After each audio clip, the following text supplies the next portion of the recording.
は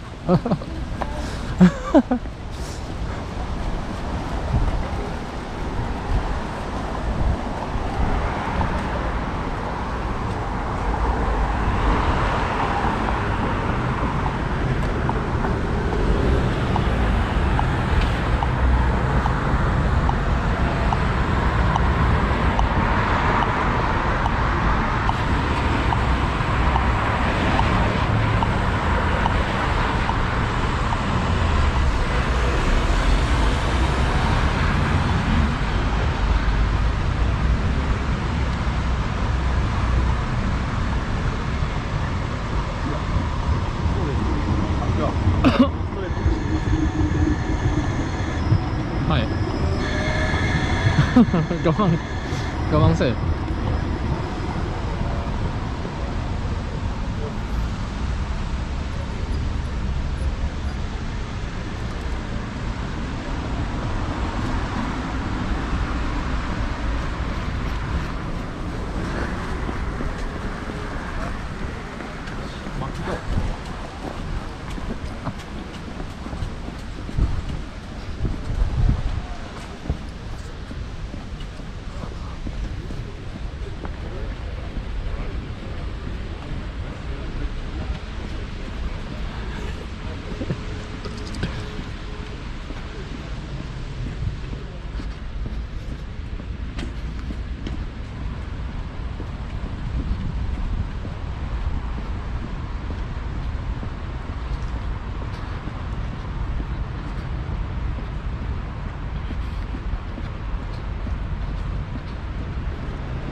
Was mir fehlt, dass ich so aushalte. Du weißt, was für die Familienzeit aufgeht werden.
Anders geht ja wieder Moni. Das ist geil. So, genau. Ich weiß ja gar nicht, wie lange man die jetzt so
Ja, du bist jetzt bei mir auf Station gearbeitet.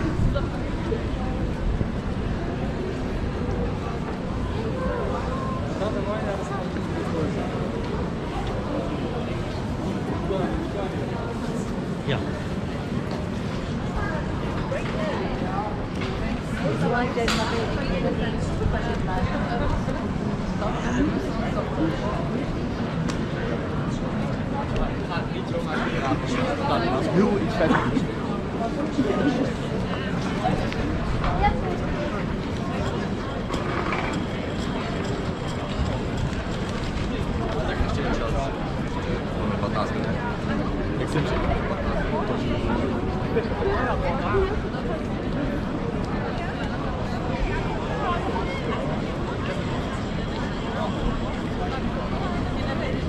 anderen Rechnungen in der Summe. Meine Männer sind manchmal nicht mehr.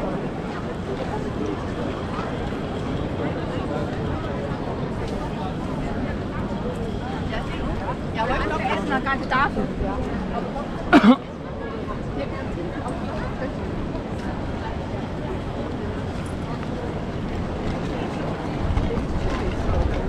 Where are we?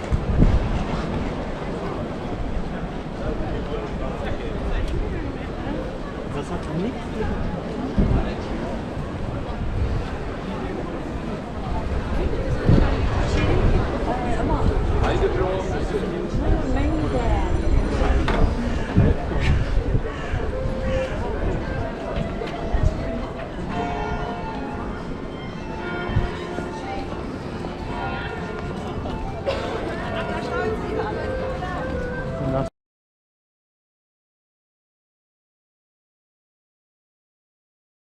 A few moments later. perfect place to stay. Yeah. Really. So can't get any closer. Exactly. Okay, then I give you some detailed information and then. Where?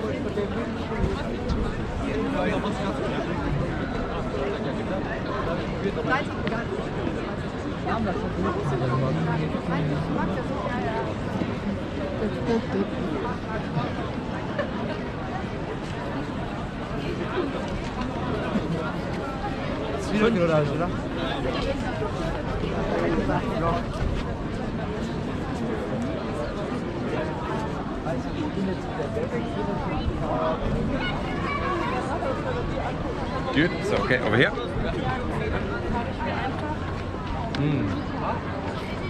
Good. So first things first. Now we start our tour at the center of the city. So we are now at the most central place we are having, and nowadays the place is called the Marienplatz. So the place devoted to the Holy Mary, a very important figure in the Catholic religion, and the marketplace, how that place was called in former times, also marked the center of the city and also the core of the development of the city of Munich. So we will touch this topic once again a little bit later. But what is very interesting here is the building you see right behind me, because that is our new town hall. And the new is very important because that building is really of not that old age. So that building was set up here beginning from the year of 1870 up to 1902. So although the building might look quite ancient, no? The reason behind is a quite simple one, because the style of architecture is called Neo-Gothic. So now if you just skip the Neo, you'll have just the Gothic architecture, and Gothic architecture is what possibly comes to your mind when you see a building like this. This resembles a little bit some kind of church or an old castle. So, and that is really the reason behind. And what is very, very special here is the so-called carillon. So that is the thing here in the middle of the tower, and that carillon will turn at 11 and 12 o'clock, and the smaller part will also turn at 9 p.m. So, and that carillon is not just an attraction for the tourists, because if they behind the table laid out with this red and white tablecloth, and these guys are about to get married, because that is one of the former princes of Bavaria and his to-be wife. So they're about to get married, and what is portrayed here is one of the largest wedding ceremonies which were taking place in the late medieval times in Munich. And that was precisely the last big wedding which was held by the monarchy in Munich. And when that carillon is about to turn, you see a lot of people dancing here. But I was looking at some archives because I really wanted to know what is the real story behind. And I was coming up with a very interesting picture, and I'll show you the picture of the gentleman who really won the tournament. And when I show you the picture, please take special attention to the top of his head. You see that small figure?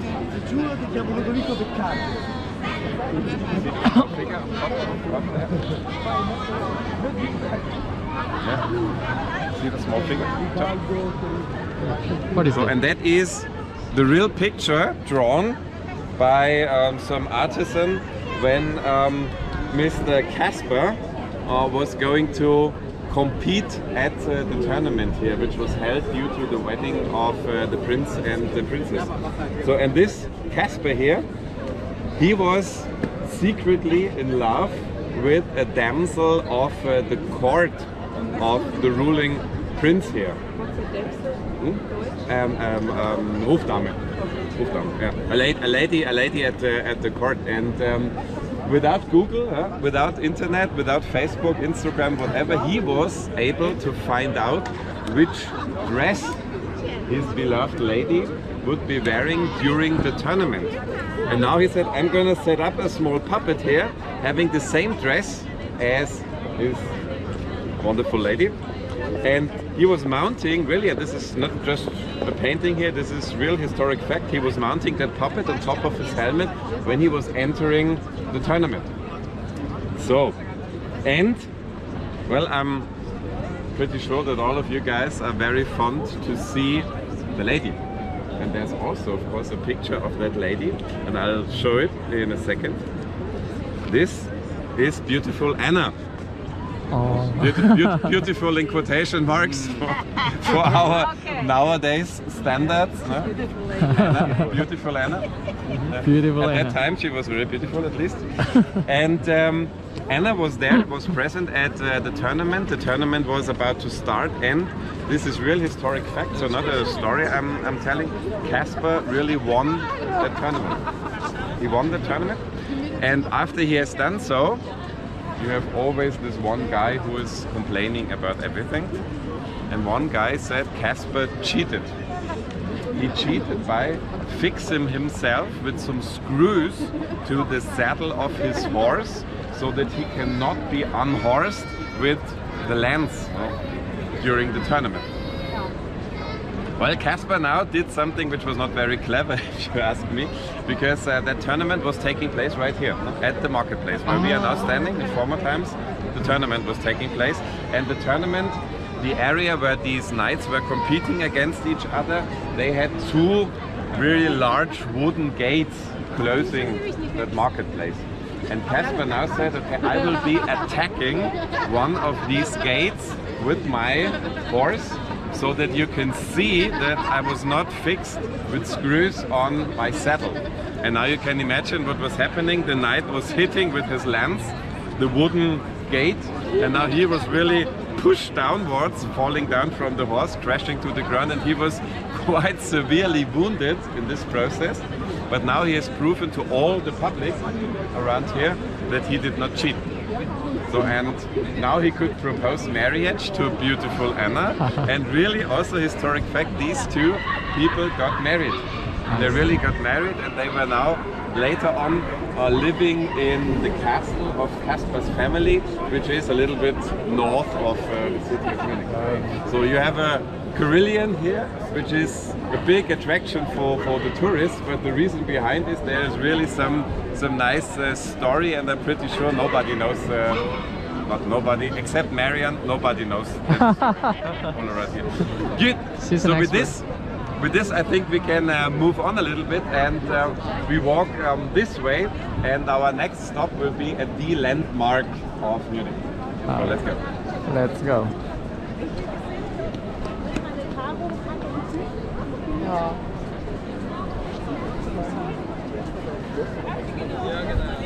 Ja, die haben, der Schloss hat noch halt so Wichtiges.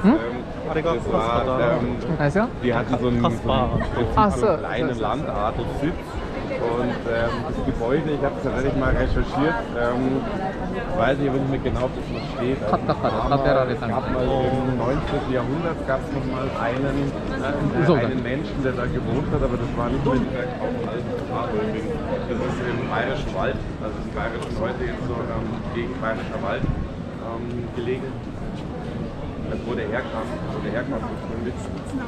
Ja, die haben auch ganz interessantes, also die Familie hat eine ganz interessante, berühmt-berüchtigte Vergangenheit. Es gab ja später mal, ich weiß nicht, ob ihr kennt, die Agnes Bernauer, die war ja so eine bürgerliche, und die war ja, return to the left, guys.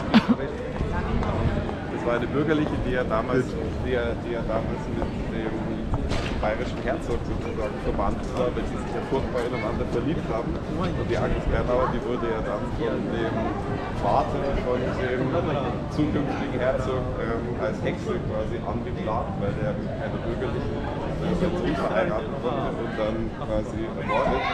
Und das Geschlecht, Mr. Kasper hier, war wesentlich daran beteiligt, dass die verurteilt wurde. Also da gibt es eine ganz interessante auch zur späteren Geschichte, aber irgendwann verliert sich halt die Spur von denen. Das ist gefährlich. Einiges.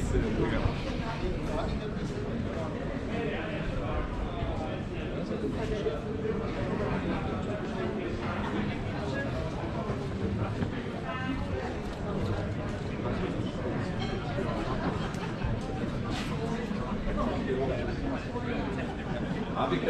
can just make a quick stop here, if you'd like, because here we are having a very interesting building, because the building you see right behind me with these pink window frames, that is one of the oldest houses we are still having in the city of Munich. And that house here, just a small one in the middle, that was originally built in the 15th century.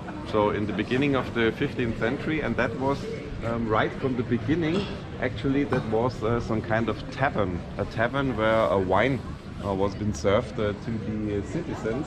And these 130 years, which you can read here, this is not the age of this house, but that is the time since the Augustiner brewery is owning the building. But the building itself is way older, and that's also quite interesting, because if you pass here, you do not recognize this. No? It fits quite well in the whole ensemble here. But this building is really quite old nowadays. Also a restaurant, or still a restaurant, I must say, with a very nice atmosphere, very good food, although it's close to the city. Good, but we continue a little bit, because that church is very, very old. Let's go. Also sagen wir so, eigentlich ist er vegetarisch.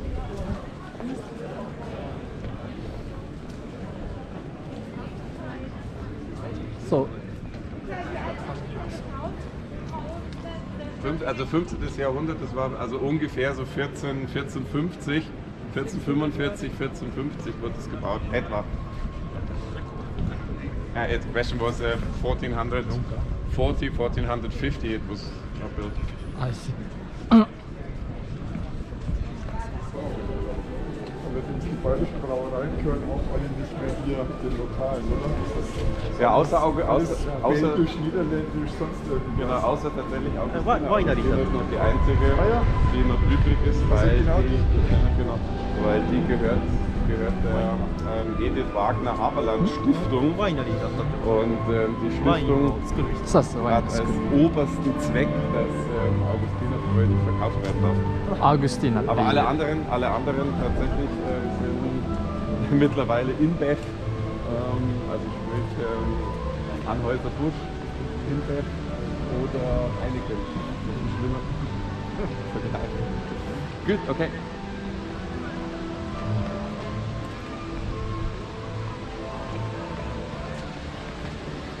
So as you said, it's the only brewery which is still in Bavarian hands, because all the others are owned by big corporations in the Netherlands and South America. Okay, if you position yourself over here, because then you have a look, quite good look. Good, so now we are in front of the landmark of Munich, and that is the Dome of Munich, or how we call it, the so-called Frauenkirche. Frauenkirche, literal translation would be the women's church, and which woman is meant? Of course, the Holy Mary. Once again, Holy Mary, very important figure in the Catholic religion, and also very important figure for the history of Bavaria, because a lot of rulers of Bavaria were very fond of that Holy Mary, so the mother of Jesus in Catholic religion. And this church here was also built to honor the Holy Mary, and now it's the landmark of Munich, and it's the landmark of Munich since the end of the building process. And the building process itself is also quite interesting, because that building, or the church, was been set up, or the beginning, I must say, was in the year of 1468. So now maybe a question to the German colleagues. So we are having midst of the 15th century. So can you make an educated guess how long in Europe normally it takes to build a church like this? How many years? 150. 150, 80, yeah, that's perfect. If you sum your two suggestions up and divide by 2, then you'll have the average. So it's approximately in between 100 and 120 years. So that was the normal time span it took to build churches like that. Why? Because church it very high. We are having 98.5 meters in height, these wonderful two towers here. And the whole church, we were just coming across the southern wall of the church, is 109 meters in length. So that's a really large building. To give you some possibility to compare this, remember where we met, the marketplace? No? And in that marketplace you can put the church right in, and that church would fit in the marketplace quite well. So you see, really, really large building. So, and now we have approximately 100-130 years. Normally it took to build that church in Europe, but not with this church. With this church it was completely different, because that church was finished after only... she forgot. 30 or 50 years? 20. 20? Oh, 20 years. 20 years, yeah. That church was finished, you knew it, I know. Yeah, that church was finished after only 20 years. And that is absolute record, because at that time, so midst of the 15th century, if you would have been the person who was responsible to build a new church, you were definitely sure that you will not live as long as that building would have been to be set up. So that means even your successor or the successor of your successor would be the person to finish that church. With this church it was different, but unfortunately for this guy who was the responsible person or the builder master to set up the church, he also died 2 years before the church was finished. But okay, he was quite old, of old age at that time when he started. So only 20 years. How did they manage? How did they manage? Yeah, that's a very good question, and we will find this out in a second, because let's step a little bit closer to the church and then I can show you one of the reasons. Oh, fake.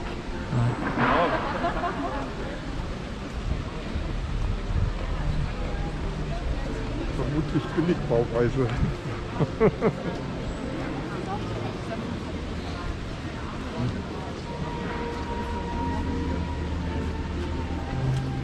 Good.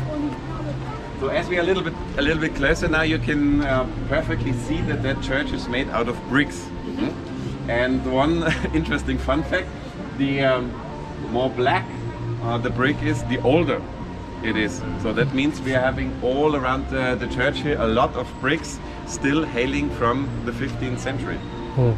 And these bricks are one of the secrets, because these bricks, they were produced not far away from here. So when we continue with our tour, we will reach at one point the inner eastern gate of the old wall of Munich. And I will relight the topic or catch up that topic once again when we go there, because then you will see right outside the inner eastern gate there was a lot of clay been found, and clay in German language is Lehm, no?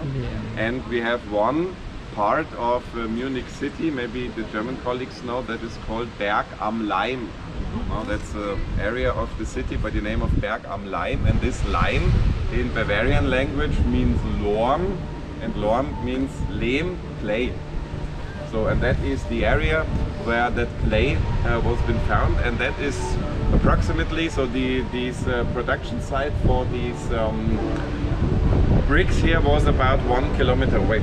So the distance was a really short one, so the people could come up with the main ingredients, if you may say so, for that church in a very short time span, and that was one of the reasons why the church was really growing so quickly. Another one, as you asked, is money.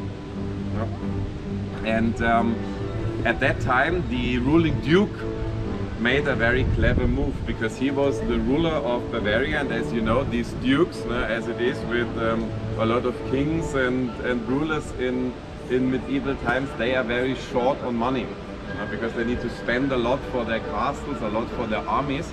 And he said, we need a new church, because Munich was growing very rapidly and they needed a really large church for the citizens of Munich. And now he said, I'm gonna give the citizens of Munich the possibility to build a church for themselves.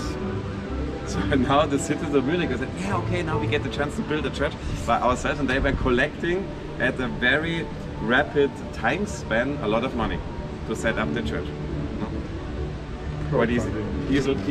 Easy fact, the Duke didn't have to finance this, and you have a very nice church here, set up in a record time span, because these 20 years they were never beaten for many centuries to come. Really absolute record. So that is the official version, but there's also another version which is more catchy. These 20 years, a legend says something was happening. Huh? The builder master, who was tasked with setting up a new church right here, he was already of medieval times very old age, he was in his late 30s.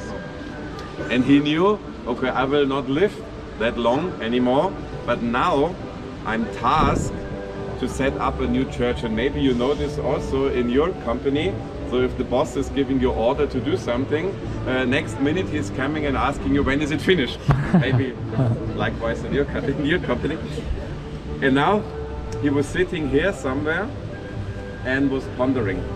And all of a sudden something happened. A person or a figure showed up, which is very prominent in the legends of old Bavaria, and that is our good friend, the devil. The devil coming up from hell.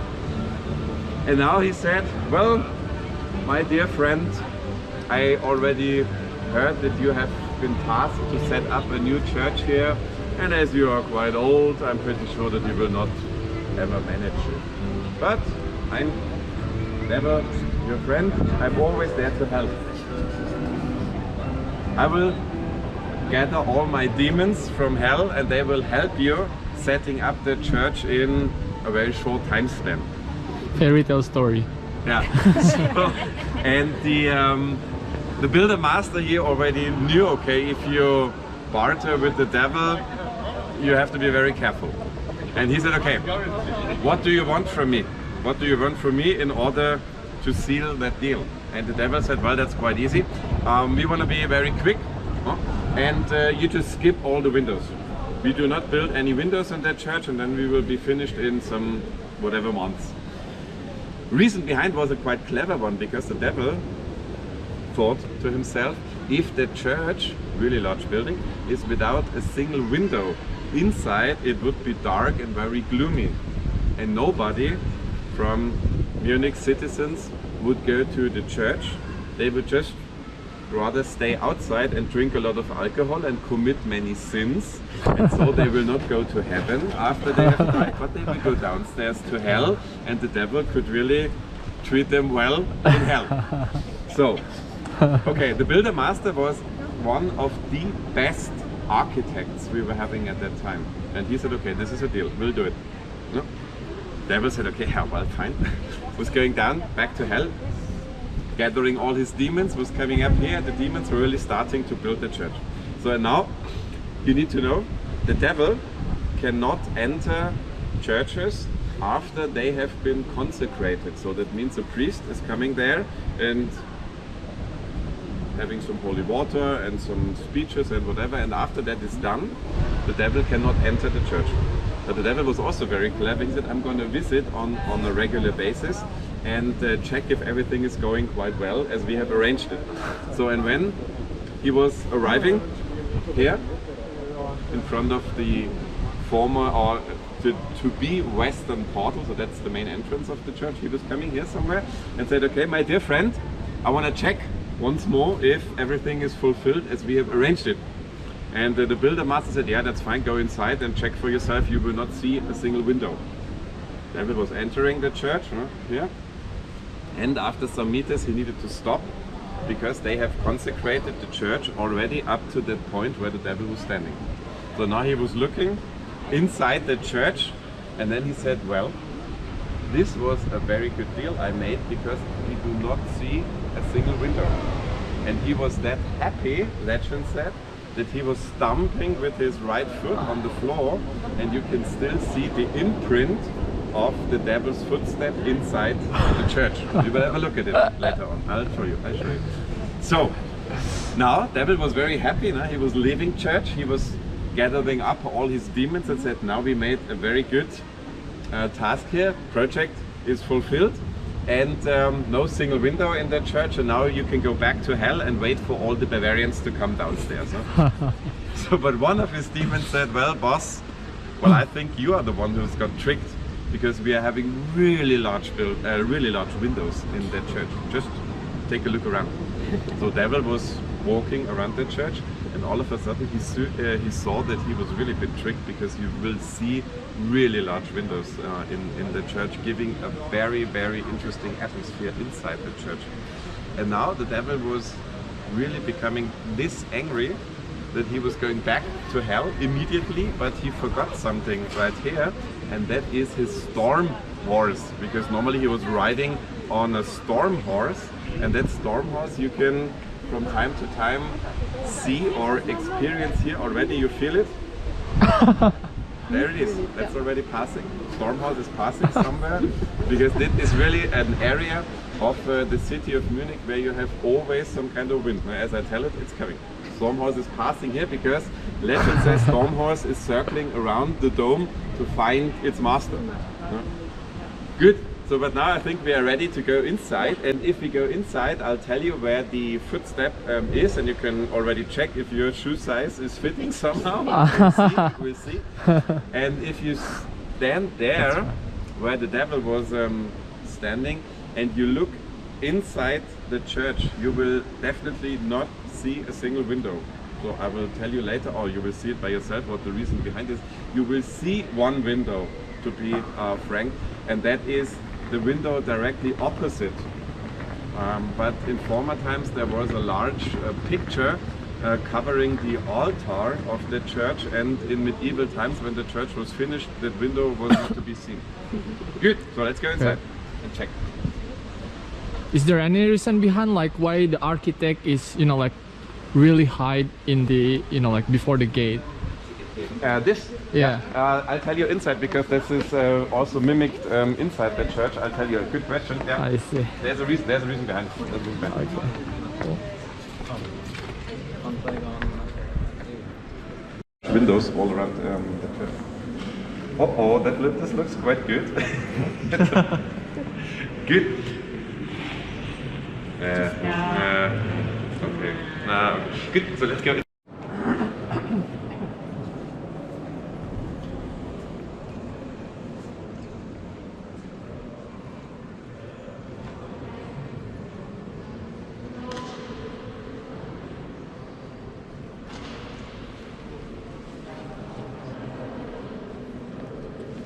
So you also tried, maybe we do not have the devil in our group.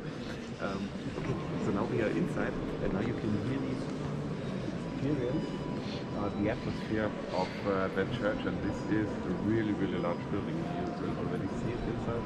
And the reason behind, we were just discussing this, in former times, in the 15th century, they built the churches to resemble the might and the power of the Lord, and therefore these churches were really built as high as possible to give the impression, if you are inside the church and praying to God, you will be very close to heaven.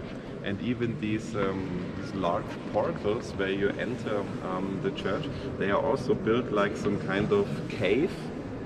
Some kind of cave where you enter the large hall. Inside you will celebrate the might of the Lord. So that is the reason behind that kind of architecture. So now if you're standing inside, you already see that we have really, really large windows here, and especially if you have some sunshine, this is also making a very interesting and light and nice atmosphere here in the church. So on the opposite side there are also windows, but at the moment they have been renovated. So normally this gives an even better impression if these windows are also visible. So nowadays they are renovating that church from time to time, and now they are just started with these windows on the northern side. Good. So I think we can leave through that door over here. offensichtlich, oder? Dass man da nicht. Die Anforderung vom Teufel eigentlich ist ja auf der Seite.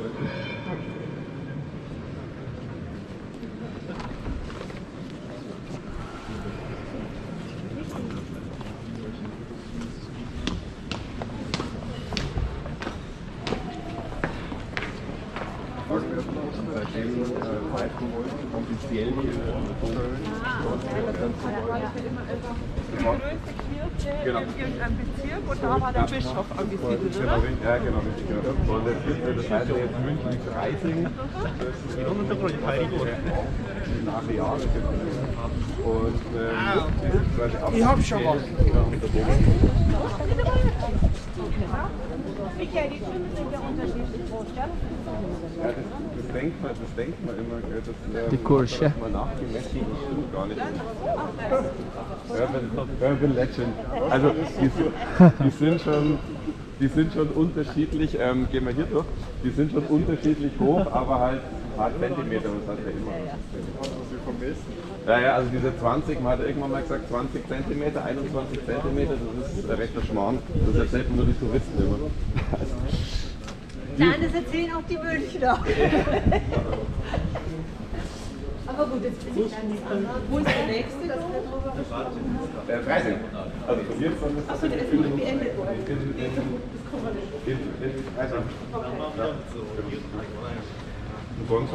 What size was it? 20 or 21 centimeters? What size means? Oh, The difference of the height of the towers. It is a legend that it is 21 centimeter, but they remeasured it and it's 20. far, 20 or even less. Or 31 less. I see.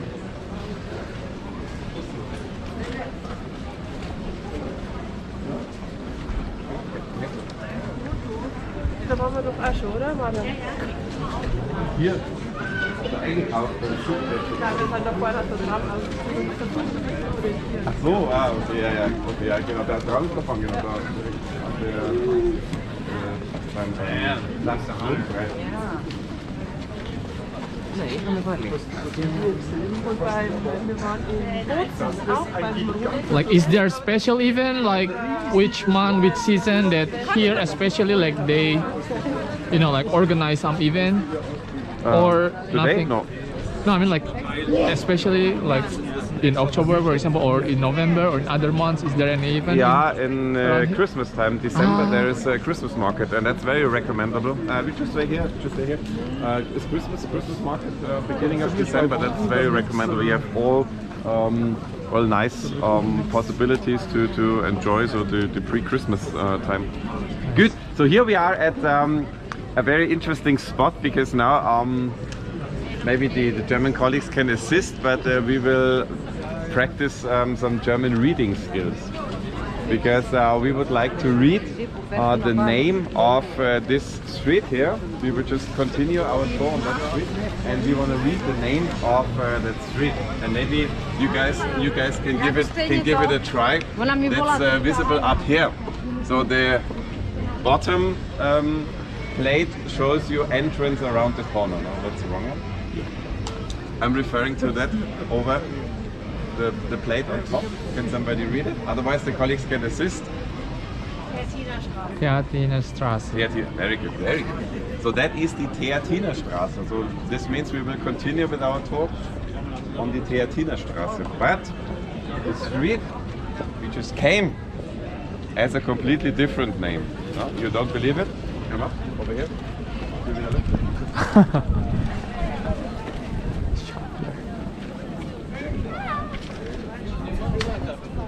What do we have here? Weinstraße. Weinstraße, very good. So that is the Weinstraße, and the Weinstraße has a very literal translation. It's the same meaning. That is the wine street. Yeah. And the wine street is coming from south, so we are having southern direction here. And that wine street in former times was a very important trading route. And which good was traded there? It was traded with... Which good did they trade on the wine street? Yes, very good. Yeah, you are laughing. And another And another tour the day before yesterday, and the guys were all of them were shouting like beer. No, it is wine. So, and now we need to step back a little bit into the 12th century, and there we are having a duke who's ruling Bavaria by the name of Henry the Lion. And Henry the Lion is a very visionary man already, because he knew that he needs to found cities and he needs to support the trade to become very rich and powerful. So now he was looking at his Bavaria, and then he saw a lot of trading routes crossing Bavaria. But on one spot at the Bavarian map, two very important trading routes are crossing each other. One is the wine street coming from the south, yeah, towards the north, and the other one is the salt trading route. Salt, very expensive good in medieval times, coming from the east towards the west. And exactly at the crossing of these two trading routes, Henry the Lion founded a marketplace. So, and that marketplace is still around, because that marketplace is exactly the place where we were meeting for the beginning of our talk. Where you have nowadays our new town hall, the marketplace, Marienplatz called nowadays. That is exactly the marketplace founded by Henry the Lion. And that marketplace also made it to history, because in the year of 1158, a document was been issued, and the document said that Henry the Lion is now been given the right to found a Forum apud Munichen, Latin language, Forum apud Munichen. So maybe we have some Latin language skills already here. What is a forum? A forum? Forum. A Platz, yeah. Forum is a place. To be more precise, that's a marketplace. So where do we have a marketplace around here? Quite easy, over there. Apud. Yeah. By, so by means near or close by. And Munichen is not the word for München, as you might think, but in former times, you already said it. Monks. The monks. Munichen was the expression in Latin for monks. So where have these monks been? We will also get there, but we need to continue with our talk at first. So now you'll have the possible new name of that village, because around that marketplace over here, a village was very quickly developing, and the people were asked, where do you live? How is that village called? And they said, okay, Forum apud Munichen, so the marketplace near the monks. That's quite too long. Don't want to have it. Nobody can remember this. But then they said, okay, well, Munichen. So all the room inside the marketplace is now so, okay, like Munichen it is, and now you'll have the name of Munichen, München, German language, or Munich. So that is where the expression or the name of only the first floor they have some shops. Three monks were giving the name to a city which nowadays is home to 1.6 million inhabitants. All the former times times when Munich was founded, so it's like government. Some decades later, government. It was around 10,000-12,000 people, so not more. Good. And yeah, we continue. Then I'll show you a map. We just walk around here. But before we do so, let's check on something else, because now you read perfectly Weinstraße, Wine Street, Theatinerstraße. Yeah? But now if we give that street a look, you see that it's going straight on. No curve, no crossing, no nothing. But all of a sudden, this road is changing its name. So any idea? Reason behind? Geradeausstraße. Yeah, geradeaus. Yeah, it's going geradeaus. Yeah. Okay. Perfect. Yeah, there is something here. There is also some kind of ditch here. It's in former times it was already filled with water, and where do we have it? We have it to guard something, and this ditch guarded a wall. To be more precise, that guarded the city wall.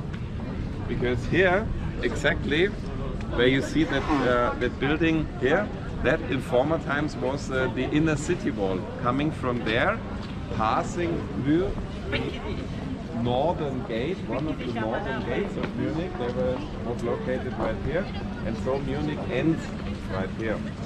Ends how long? Until approximately the 18th century. So as 1700 something, the city was beginning to grow even in northern direction, but up till then Munich ends right here.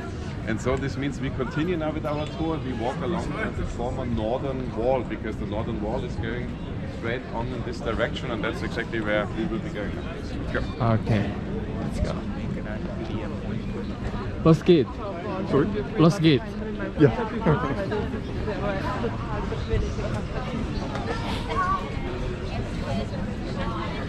Und die Theatiner Straße hat dann den Namen nur wegen der Theatiner Kirche. Genau, richtig, genau. Also Theatiner, also es waren ja eigentlich Theatiner, waren ja eigentlich Mönche. Und die haben dann eben da entsprechend die Kirche gebaut, und dann hat man die Straße auch benannt. Weil die Haltersäule geht, die Kirche ist seit 1640er Jahren gebaut worden, und vorher war immer da rechts. Ja, rechts, genau. Hier ist deine Bahn da. Ja, genau, da ist die. Genau, da müssen wir.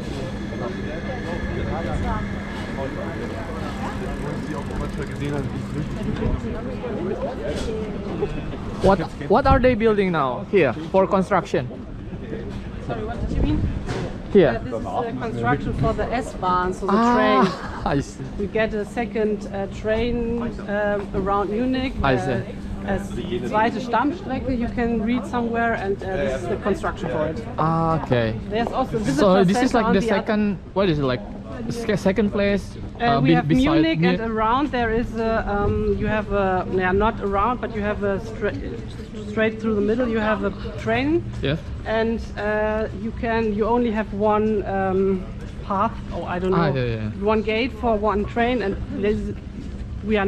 Munich is now building a second gate, so more trains can More go trains over can the go over there. Stammstrecke. I see. Yeah.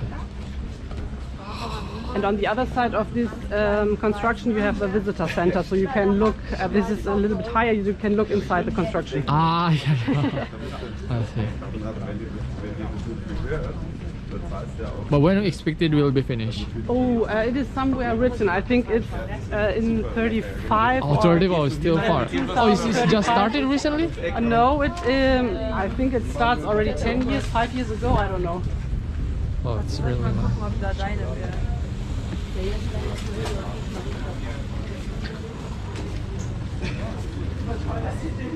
Because I see like in many stations here, like they have, you know, like reconstruction, like renewal or something. Yeah. I think They because, will maybe maybe many because stations it's, around. very old until now, and they need to rework it. Rework it. Yeah. I see.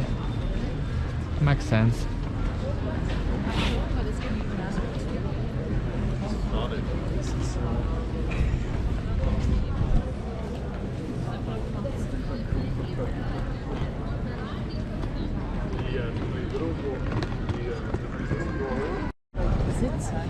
They started last year with the construction, and it Oh, should be okay. finished.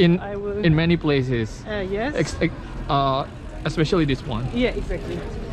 But will be finished 10 years later. I think yes. Or Wow. even more. I will, Okay, so let's gather up there. Good. So now you see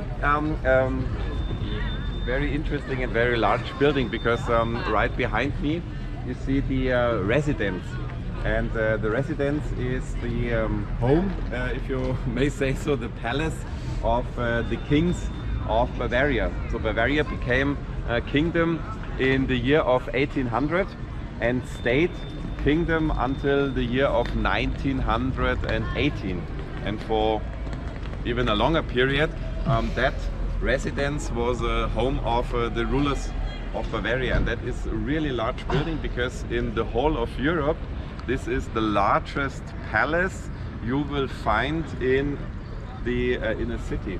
So within a city, largest palace in the whole of Europe. This is the roof has around 40,000 square meters, so that's a really large building, and the whole thing continues for many meters in this direction, and it's facing, okay, let's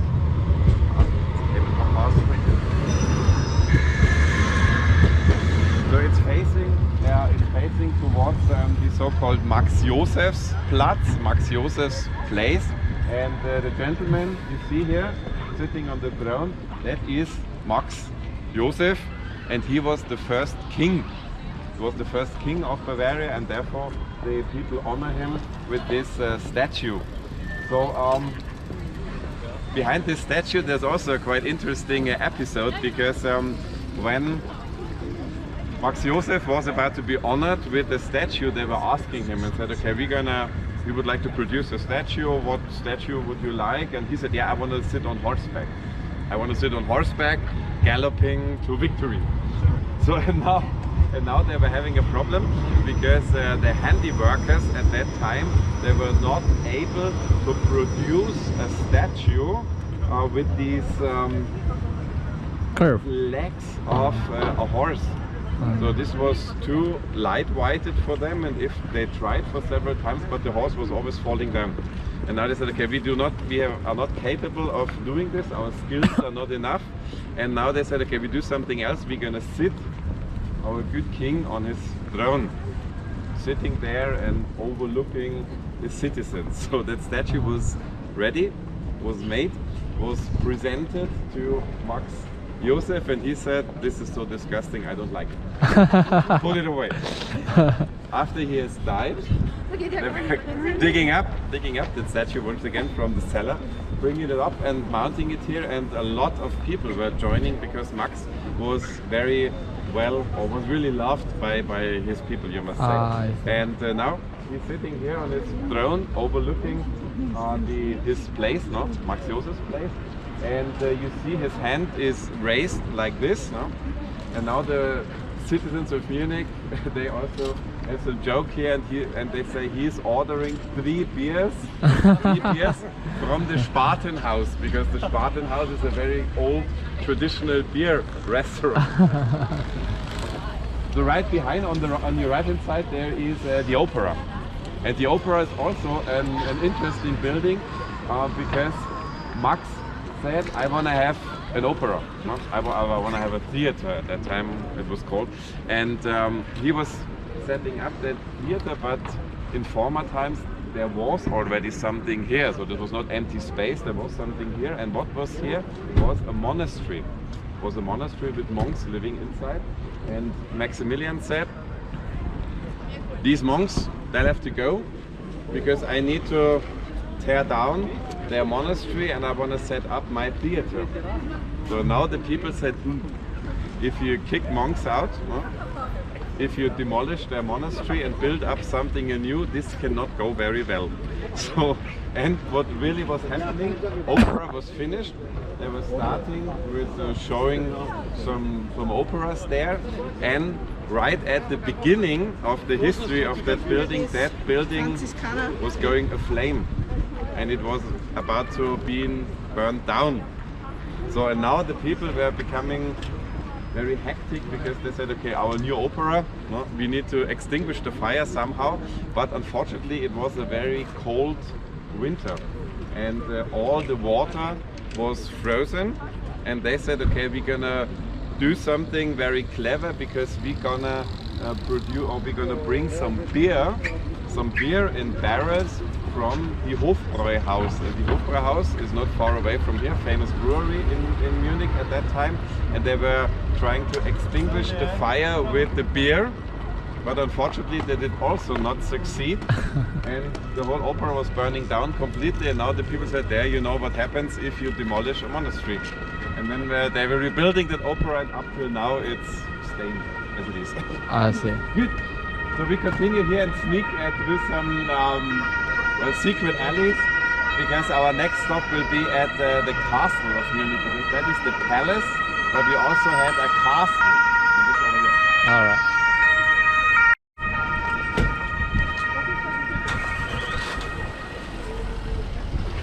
Is the statue built like with scale 101 with the max size, or it's a bigger? It was a little bit bigger. It was a little bit bigger one, yeah. So how tall is he was? The statue, you mean? No, I mean like the first king. The king? How tall? Oh no. No, okay, no. He was So he was it was a good. That's really a good question. We go here. I can't tell you actually. I can't tell you. But Just curious because like represent of like European people like have a tall posture. Yeah, but he was not. Did not find something. So there was one king. There was one king who was really tall. Really, it was approximately 1 meter 90, and that is for that time. Yeah, it was like huge. Yeah, he was really huge. And that was Ludwig II, and you know maybe Ludwig II. He was the one who was built the castle Neuschwanstein. Neuschwanstein. Yep. And he was really large. He was really large and also very tall man. Yeah. Okay, let's continue. Let's continue. Yeah, but the others, well, not very small, but average. But average. Okay. I see. So most of the statue that built around Europe is like they scale up the size of it. I see.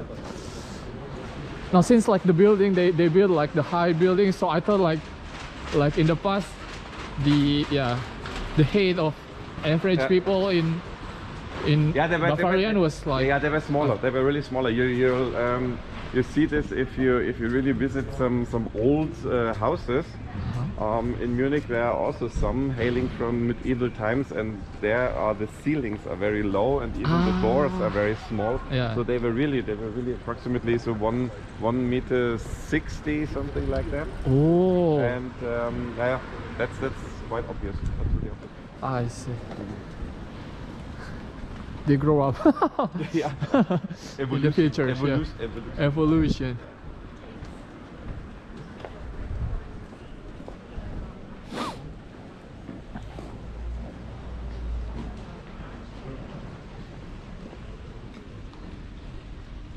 I show you which is gray, that still exists, and the pink one is unfortunately gone.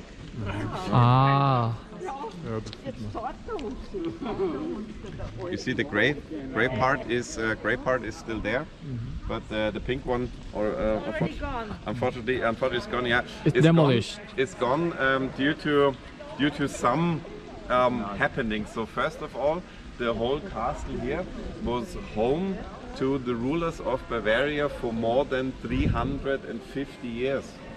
So, and this you can see or still see here in the architecture, because if you take a look at that part here, so the light gray part, that is the northern part with the northern gate. So we just entered through the northern gate, and now if you just turn a little bit to the right, you see that part here looking completely different. Now that is the western, the former western gate here, where you have this number 3 on the wall, western gate.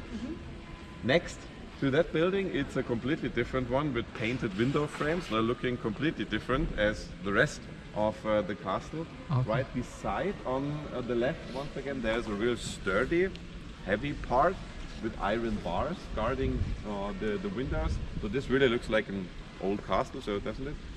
And then right behind me you have the southern part of that castle, and that's also looking completely different. Now painted facade here, and also looking completely different. And here is the large tower, the gate tower, which faces towards the city. So, and the reason behind this looks a little bit like somebody has puzzled together different buildings. The reason behind this is a quite simple one. For more than 350 years, the rulers, they had to enlarge the whole compartment. They had to tear something down, or something was burning down, and they had to rebuild it. And when they rebuild it, or when they build something new, they always decorated that part of the building in the style of architecture which was en vogue at that time, because also architecture has having some different phases, and this you can see right here. And that's also quite interesting, because what you also need to know is Second World War. Second World War was really inflicting heavy damage on Munich, because after the Second World War, approximately 80% of the whole of the old town of Munich was destroyed. Oh. Remember the residence, I told you 40,000 square meters of roof. Nowadays, after Second World War, only 20 square meters were left unharmed, completely destroyed. And all of these buildings you see nowadays, they were reconstructed. and that also happened here to the old court. They were taking pictures. They were taking pictures before the Allied bombardment was taking place, and so they could rebuild the old court here, for an example, likewise to how it has been before the Second World War. And with this part, the pictures got lost. They got lost during the struggles of the Second World War, and now after the Second World War they set up here some buildings just to be very quickly finished, and these buildings over the decades they somehow crumbled to dust and they had to be renovated, and so this you see here is from the beginning of 21st century, so that's relatively new. For the maybe for the German colleagues and also for you some fun fact, because we already talked about a famous brewery. Famous brewery in Munich is the Hofbräuhaus. Whenever you are in Munich, maybe you already visited the Hofbräuhaus. If not, I can recommend go there. Hofbräuhaus is 150 meters away in that direction, but the original Hofbräuhaus is really right there. So you see this info point, museum and castles in Bavaria, and these 4 windows left of the entrance. That is the space where the first brewery was set up in the old court, and the translation of old court is Alter Hof, Hof, and now you have a brewery in the Hof, and that brewery of course is called the Hofbräu. So that's the explanation of Hofbräu, and the foundation of the Hofbräu was right here in 1589. Good. So let's continue a little bit and proceed towards the center of the city once again. All right. But sir, I think it was explained at first. So all this castle is connecting each other, even like the outside. Yeah. Although it looks a little bit different from the outside, but you have some stairs here, and you can really pass through the whole. Yeah. Not on any floors, but this is completely separated because that is these are flats and apartments and some offices. Oh, really? Yeah. But the old part, so the old part is in quotation marks is interconnected. Okay.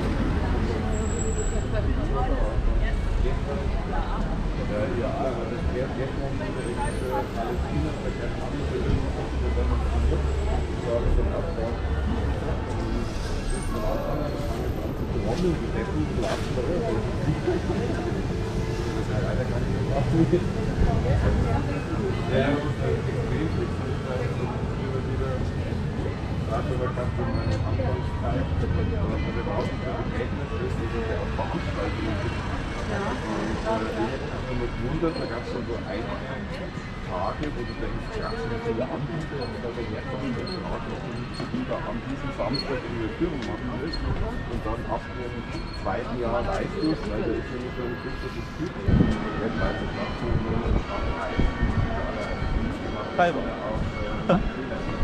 BMW 買えば無理。いい質問です。いい質問いい質問です。まあゴルフにしようか。ゴルフね、そうですね。ゴルフにしよう。ゴルフにしよう。好きになっちゃった。好きになっちゃった。好きになっちゃった。Good. Okay, so maybe you position yourselves right here, because now we have. Okay, yeah, it's 5 o'clock up till the end of October. Yeah, the Carillion is turning, but it's finished within 2 minutes. So it takes about 10 minutes, and it's already 7 minutes past. But we can do something else here, because now we are right in the middle of our tour, or nearing the second half of our tour, and now we need to gather some good wishes, and this we will do here, because if you take a look behind me, you see the gentleman here on the wall, no? And can you read the name? How is it called? Onufrius. Onufrius, very good. So that is Saint Onufrius. And who is this guy? And that gentleman is really the first patron of the city of Munich. So remember, Munich was founded 1158 by our Henry the Lion. And Henry the Lion was bringing a part of the skull of Onufrius, a holy man. And when Henry the Lion was on crusade, he brought a piece of Onufrius' skull, holy man, back to Munich because he said Onufrius should be the first patron of my new founded city of Munich. So, and that reliquary, that part of Onufrius' skull, was stored right here at the exact spot. Because in former times there was a chapel, wooden chapel. That skull was stored there, and after the chapel somehow got lost, the first citizen who built his house right there, he already honored the Onufrius with a painting of Onufrius on the wall of his house. And that tradition still is valid today. So that building you see behind me is from the 1960s, and still the tradition persists here. That's also Onufrius in a mosaic. So, and what does Onufrius, the first patron of Munich, have in store for you guys? That's quite easy. Now we want to take a look into the eyes of Onufrius. We're going to take a look into the eyes of Mr. Onufrius. And after you have done so, I can guarantee that now you will be safe from sudden death. You will be safe. Nothing can happen to you. No sudden death. Not possible. How long? How long? Forever. Until midnight. Until midnight, then the charm expires. But now you know what to do.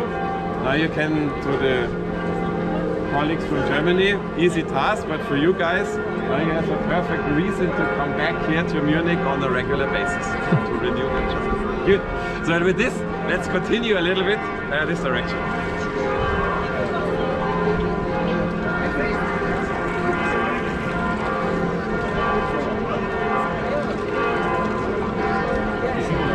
In Munich, you don't need to buy water for drinking because this is drinking water. Really? Yes. So I can just bring my own bottles? Exactly, yes. And you can just drink it. Really? Water in Germany is very good controlled, and it has always better quality when you buy it in bottles. Yeah, I understand, but when I try the tap water even in my apartment, like it tastes some steel or something in it. So I still have to use some filter. Let's position ourselves right Do here you have an old apartment or a new one? I have no idea what it is. Okay. But seems like it's not an old one. Yeah, maybe then the... Good.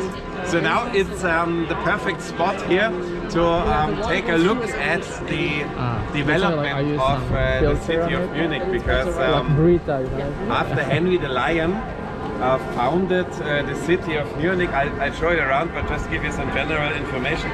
That is the first expansion of Munich, so the orange one, and that is called the Henry's Egg. It looks a little bit like an egg, and that is the Marienplatz, center of the city, and this is the former eastern gate of Munich, and that is exactly now where we are staying.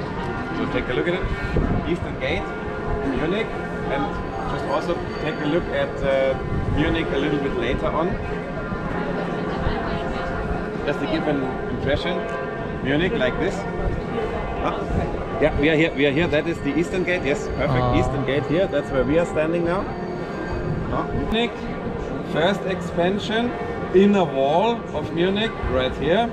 The outer wall of Munich, when Munich was growing here, and that is, the outer wall is also still visible nowadays, because if you take Google Maps and you enter the Altstadt Ring, the ring road, and that is exactly, not 100%, but going or following the old, the second wall of the city of Munich. So now remember, that form, no? Because Munich stayed like this until the year of 1800, approximately. Munich nowadays looks like this, and that is the small black dot in the middle. So we were just looking at the small black dot in the middle center of the city up till the year of 1800, the small black dot So in the middle. So is it Marienplatz located? Yeah. In the center of this black dot there is Marienplatz. That's very good. So Munich growing very rapidly, but very important, stayed like this until 1800. And in the year 1957 we had just 1 million inhabitants, and that's very small or very slow development of the city, because Munich was staying for many years with just 100,000 or 200,000 inhabitants. Good. So now we are standing in front of the inner eastern gate, and that is the gate tower. Normally gate was located right here and right behind. Now you have a very nice view on the marketplace, on the new town hall, and also on the Frauenkirche, so the Church of the Holy Mary. A really nice place to stay here. And that's also a very important spot here in medieval times, because this road here, that one, was one of the most frequented streets in Munich, because that is the salt trading route. Remember, salt trading route is missing, and you see this here on the map. That is the salt trading route. The yellow one. That yellow one is the wine trading route. And just remember, at the crossing of these two routes, that is the core of Munich, so where Munich was founded. And this is the salt trading route. And most frequented street, many travelers were coming from this direction, so that is eastern direction. And if you follow that road, after some hundreds of meters, you will come to the outer eastern gate of Munich, right here. And that is nowadays still present, because that is the Isar Tor. And the Isar Tor has its name due to the river Isar passing Munich, through Munich right here nowadays. Now, former times a little bit far away. Good! So now we continue, because one group of people is missing. We were already touching on our tour, because the patrons given the name to the city of Munich, and therefore we need to climb a little bit, because we climbed that hill here. Here's a hill. Let's go.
Okay, so here, over here.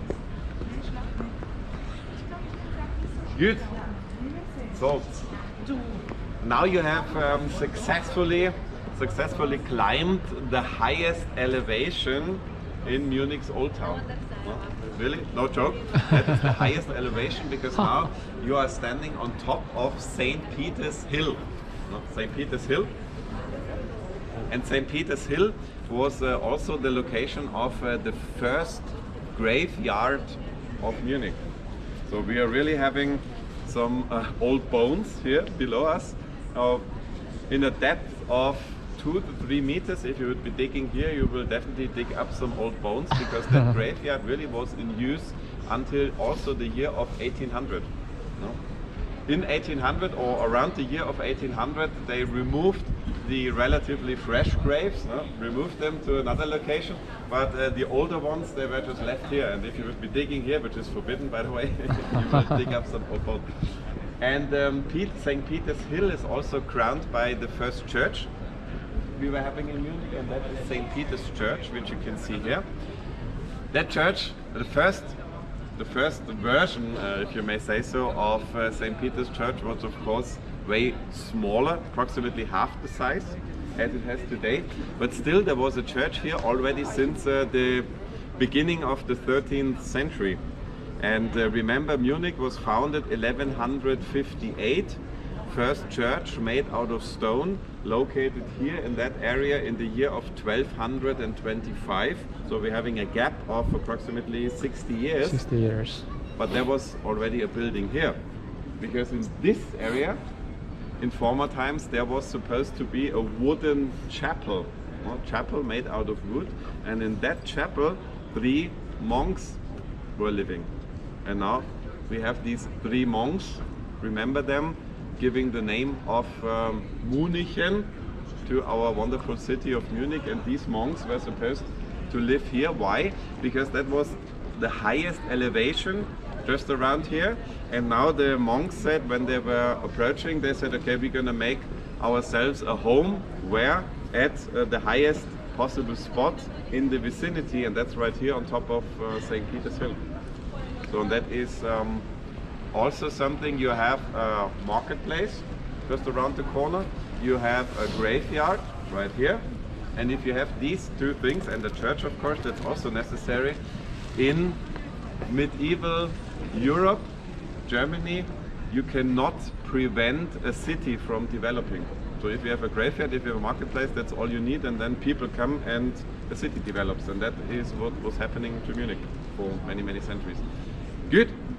So coming from old history and churches and graveyards and whatever, so I think we can end our tour at a spot which is much more filled with well, some nice things to drink and to eat. And let's continue. Yeah, let's continue to the Viktualien market over here.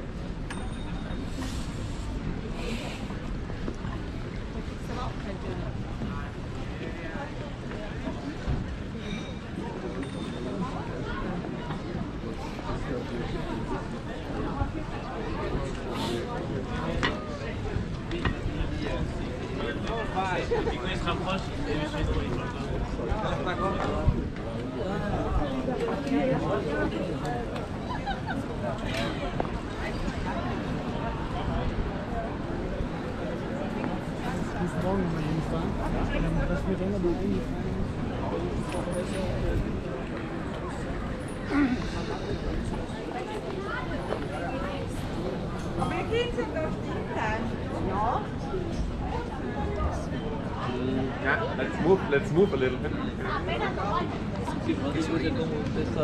aber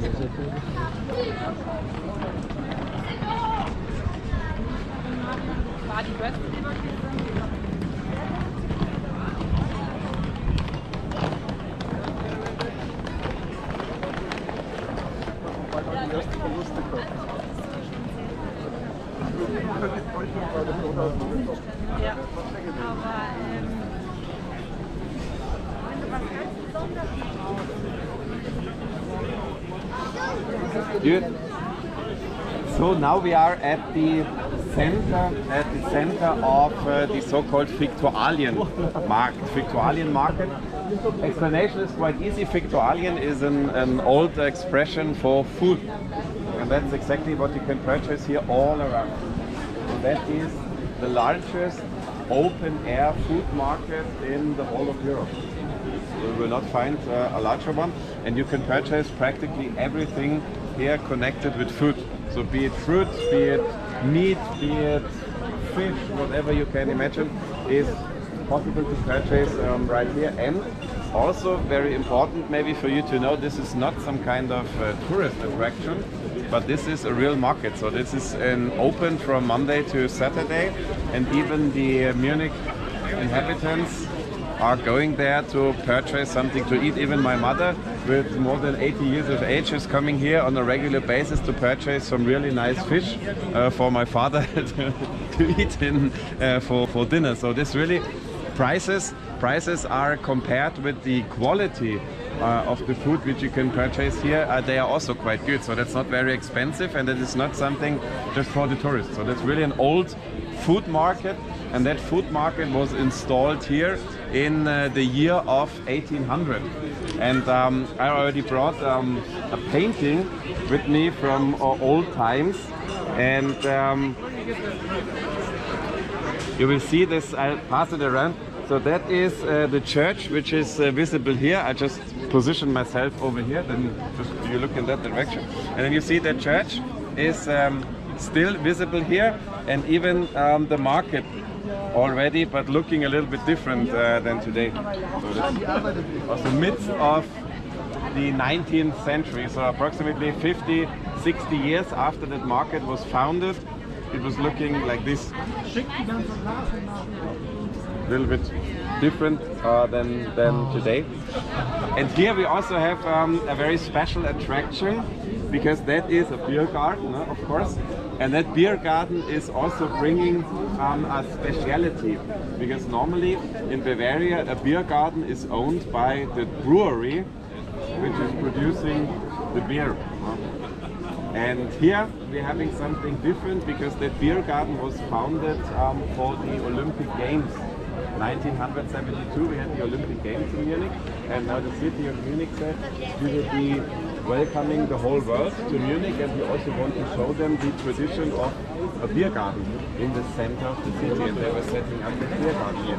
So, but now there was no brewery which could support this beer garden with beer. So now they made a very Solomonic decision, because they said we will give the beer garden to all the 6 breweries we are having in Munich traditionally. How did they do it? That's quite easy. We are standing here and there on top of approximately 40,000 liters of beer stored in the cellar. And one brewery was about to start to fill these tanks, and then the beer was sold. Where was it sold? Right there, where you can read Schenke. Schenke, so that small house here. And maybe one of you guys can read which brand is on sale today. Paulaner. You read Paulaner? Paulaner, famous Munich beer brand, on sale today. So you see, okay, now they are selling Paulaner beer. After these 40,000 liters of beer are sold, the next brewery in row is coming, and they change the sign here.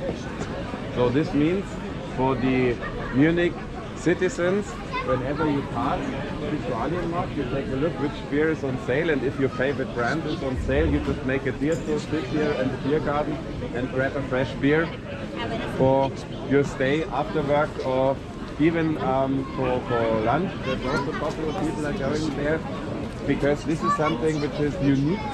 In the Bavarian beer garden, you are allowed to bring your own foods. So if you want to enjoy a good sausage, a good cheese, a good fish, or whatever, you just purchase this around here, and then you go there, grab a beer or grab a glass of water or whatever you need to purchase something to drink. It must not be beer, it can also be something different. You purchase something to drink, and then you'll find it in the seat right here and enjoy the food and drink you have for. And that's a very good, I think, situation to end our tour, because we will end right here in the middle of Viktualien market. So if you are interested, you can stroll around here and see whatever is possible to be found here. That's also a very interesting time to spend here. And I will also grab myself a very good meatloaf sandwich around the corner to prepare for this night's dinner. So thank you very much for joining me, and goodbye. Thanks a lot. Thanks a lot. Yeah. So you know how to get back to Marienplatz.